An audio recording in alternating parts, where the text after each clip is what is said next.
He was the David Beckham of his day.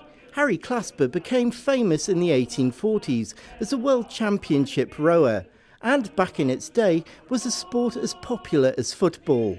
Today, Harry's great-nephew was joined by the Mayor of Newcastle for the unveiling of a commemorative plaque under the high-level bridge close to where he raced. And if today is anything to go by, he is still a fondly remembered hero. We lived in the west end of the city and were taken to my grandma's, and the brothers used to sit round a big old coal fire and used to talk about the Claspers and their exploits. They were proud of the family, and you would listen to them, and it really must have stuck somewhere, because years go by.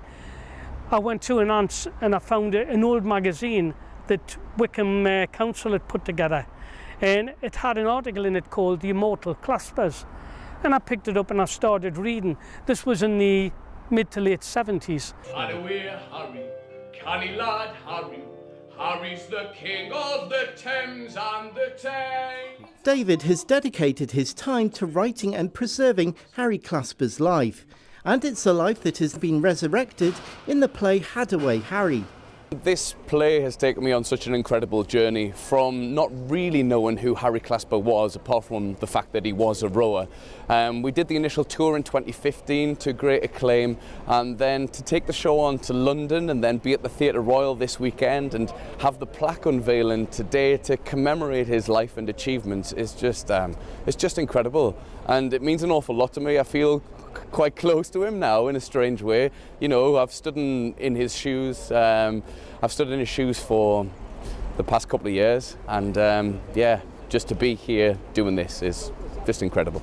Oh, me lads, you should have seen the gang, passing the folks along the road just as they were standing. The song Blaydon Races was sung in honour of Harry Clasper back in 1862, a mark of the high esteem in which he was held.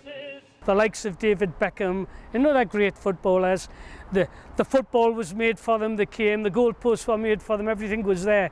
Harry had to make everything, and he is credited with building the first racing skiff as we know today.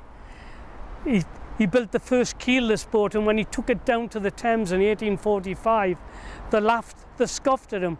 They said, "You'll not be able to sit in it, never mind row it." They thought it would tip over. And yet the following year, 1846, the Thames rowers were rowing in boats exactly the same as those that Clasper had built.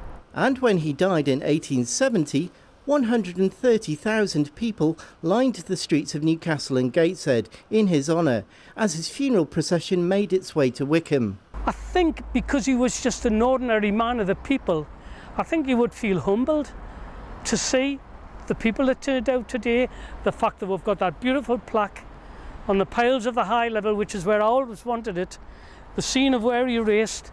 I think you would just be, you know, unbelievable that this is all down for him. The scene of Blaydon Races.